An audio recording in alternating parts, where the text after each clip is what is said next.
10월 5일 목요일 아침 묵상에 함께 해주신 여러분들 환영합니다. 오늘도 주시는 말씀이 여러분들의 삶의 목과 같이 바뀌어서 여러분들의 삶을 지탱하고 여러분들의 삶에 힘이 되는 그런 복된 시간이 됐으면 좋겠습니다.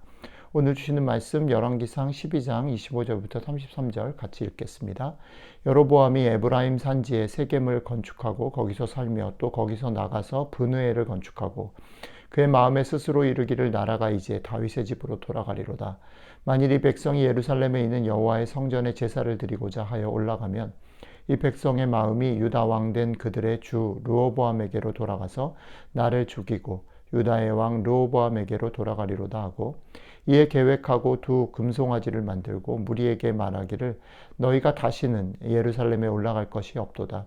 이스라엘아 이는 너희를 애굽 땅에서 인도하여 올린 너희의 신들이라 하고 하나는 베델에 두고 하나는 단에 둔지라. 이 일이 죄가 되었으니 이는 백성들이 단까지 가서 그 하나에게 경배함이더라. 그가 또 산당들을 짓고 레위 자손 아닌 보통 백성으로 제사장을 삼고 여덟째 달 곧 그 달 여덟째 날 15째 날로 절기를 정하여 유다의 절기와 비슷하게 하고 제단에 올라가되 베델에서 그와 같이 행하여 그가 만든 송아지에게 제사를 드렸으며 그가 지은 산당의 제사장을 베델에서 세웠더라. 그가 자기 마음대로 정한 달 곧 여덟째 달 15째 날로 이스라엘 자손을 위하여 절기로 정하고 베델에 쌓은 제단에 올라가서 분향하였더라. 아멘. 이제 얘기는 어제에 이어서 이제 르호보암 얘기에서 여로보암 얘기로 넘어갑니다. 그러니까 유다를 가진 르호보암, 정통성을 가진 르호보암을 떠나서 열 지파의 더 많은 사람들의 지지를 가지고 북이스라엘을 시작한 여로보암의 얘기, 여로보암의 얘기를 이제 오늘 하는데요. 흥미로운 건 뭐냐면 정통성을 가졌지만 그것이 하나님으로부터 온 것을 인정하지 않고 자기가 듣기 편한 것들을 통해서 자기한테 익숙하고 좋다고 생각하는 결정을 내려서 망하는 길로 갔던 르호보암과는 반대쪽에 있지만 똑같은 결과를 빚는 여로보암 얘기. 여로보암은 백성들의 지지를 받았습니다. 그리고 그 일들은 성경에 따르면 하나님께서 계획하고 허락하신 일이라는 지지 또한 받았습니다. 이것을 받았음에도 불구하고 이 축복을 자유롭게 누리지 못하고 자신이 가지고 있는 약점과 또 어떤 두려움들에 사로잡혀서 상상하는 거죠. 그 두려움들이 계속 자기를 엄습하는 거죠. 사람들이 언제나 나를 버릴 수 있다. 특별히 예루살렘이 저쪽에 있기 때문에 제사를 드리러 갈 때마다 르호보암을 만나게 되거나 그렇게 보게 될 때 넘어갈 수도 있다라는 두려움들이 사로잡힌 거죠. 그래서 결국은 망하는 길로 가는. 그러니까 르호보암도 여로보암도 결국은 자신들이 가지고 있는 부분들을 뛰어넘지 못해서 망하는 그런 스토리들을 보여주고 있는 것입니다.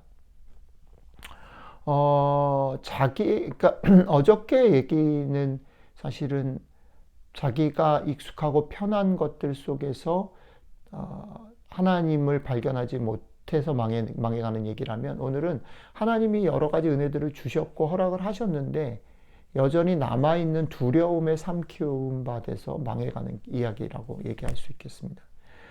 그런데 오늘 그 여로보암의 얘기 속에 그 두려움에 사로잡힌 것까지는 좋은데 그 두려움에 사로잡히면 어디까지 갈 수 있는가를 보여주는 거죠.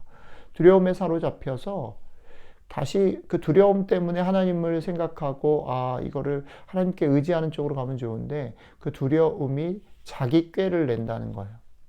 그래서 자기 꾀를 내서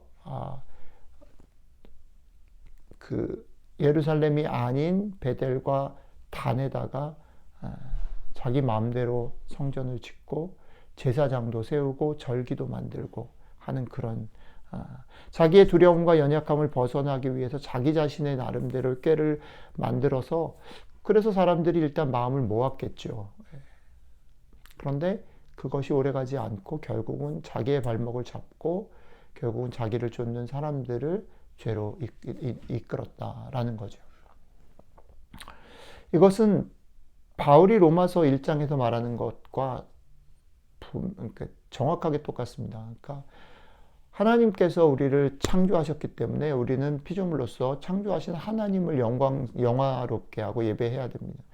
그런데 어느 날 생각해 보니까 내가 핸들할 수 있다고 생각하는 거죠. 그래서 그것을 내가 주인이 되겠다고 취했는데, 내가 주인이 되겠다고 취하고 얼마 안 있어서 하나님은 하나님을 영화롭게 하면서 너희가 모든 피조물을 다스리라고 하셨는데, 그 다스리라고 하신 피조물들을 하나님의 자리에 두는 우상숭배로 떨어진다라는 거죠. 누구나 처음부터 돈을 숭배하는 사람은 없습니다. 누구나 처음부터 자신이 쌓는 지식을 숭배하는 사람은 없습니다. 누구나 처음부터 자기 자녀를 하나님이라고 생각하는 사람은 없습니다. 그런데 이것만 있으면 내가 주인이 될 수 있겠다고 생각을 해서 하나하나 채우다가 그것이 어느 틈엔가 나의 주인이 되는 거죠. 돈이 주인이 되고, 또 명예가 주인이 되고, 지식이 주인이 되고, 자녀들이 주인이 되고, 우리 가정이 주인이 되고, 그렇게 돼버린다는, 그걸 우상숭배라고 하는 거죠. 오늘 여로보암의 얘기가 이런 거죠. 그 여로보암과 르호보암 두 사람의 모습을 보면서 우리가 생각해야 되는 거, 다시 믿음으로 산다라는 게 뭔가 생각하는 거죠. 믿음으로 사셔야 합니다. 성령님의 도우심을 구하시고 믿음으로 사셔야 된다는 거예요.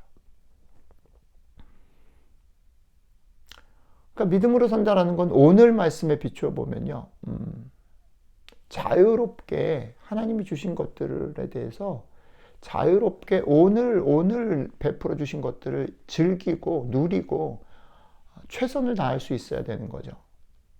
우리는 연약하기 때문에 벌어지는 상황들에서 마음이 쏠린다고 말씀드렸어요. 그죠? 우리는 우리의 연약함들이 계속 두려움으로, 징크스로 우리 속에 있어요. 그렇기 때문에 그 자극이 오면 끌린단 말이에요. 그러기 때문에라도 믿음으로 사는 게 중요합니다. 어제까지 내가 이전에 무슨 모습이었든지 새롭게 시작할 수 있는 기회를 믿음으로 사는 사람들은 얻을 수 있는 거예요. 그 용기를 낼 수 있는 거죠. 그러니까 여러분들의 연약한 지점들, 실수들, 과거의 그런 문제들에 연연해하지 마시고 믿음으로 용기를 내서 담대하게 오늘 새롭게 주신 날을 사셔야 돼요. 누리면서 사십시오.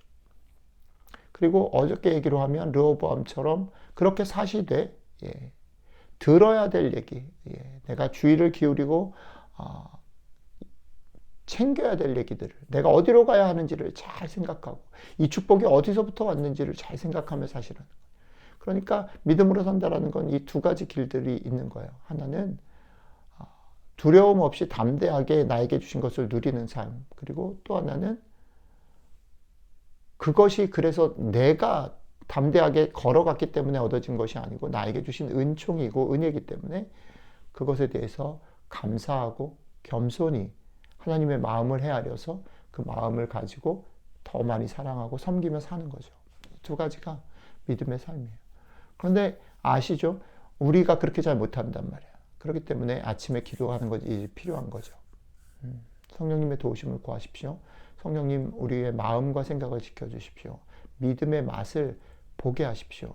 그래서 성령님께 간구하고 성령님께서 도우시는 힘으로 오늘 하루 여러분들이 믿음의 맛을, 믿음의 비밀을 경험하면서 당당하게 그러나 겸손하게 살아가는 복된 하루 되시기를 주님의 이름으로 축복합니다. 기도하겠습니다. 이 하나님, 우리의 마음을 지켜주시면 좋겠습니다. 우리가 믿음으로 사는 이 길을 성령님과 동행함으로 걸어가게 하시고 이 믿음의 비밀과 이 믿음의 맛을 오늘 하루도 누려서 당당하지만 겸손하게, 겸손하지만 당당하게 오늘 우리에게 주신 삶들 더 많이 사랑하고 더 많이 듣고 더 많이 칭찬하고 더 많이 사랑하고 섬기며 더불어 살아가는 복된 하루 될 수 있도록 함께 해주시면 좋겠습니다. 감사드리며 우리 주 예수님 이름으로 기도드렸습니다. 아멘.